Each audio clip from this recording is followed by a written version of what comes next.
আপনি জানেন কি প্রতি বছর লাখ লাখ মানুষ মারা যান বা পঙ্গু হয়ে যান এক নিঃশব্দ ঘাতকের আঘাতে, যার নাম স্ট্রোক।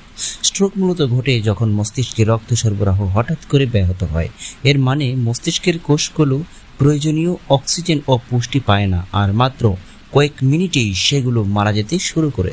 স্ট্রোক দুই ধরনের হয়ে থাকে: ইসকেমিক স্ট্রোক, যেখানে রক্তনালী বন্ধ হয়ে যায়, এবং হেমোরেজিক স্ট্রোক, যেখানে রক্তনালী ফেটে গিয়ে রক্তপাত হয়।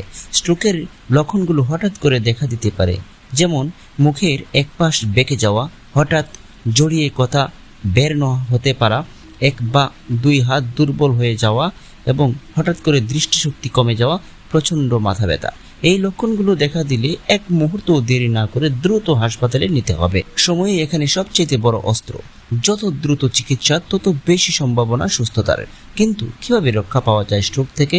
উচ্চ রক্তচাপ নিয়ন্ত্রণে রাখুন, অতিরিক্ত লবণ চর্বিযুক্ত খাবার এড়িয়ে চলুন, ধূমপান মদ্যপান থেকে বিরত থাকুন, প্রতিদিন অন্তত 30 মিনিট হাঁটুন, ডায়াবেটিস ও কোলেস্টেরল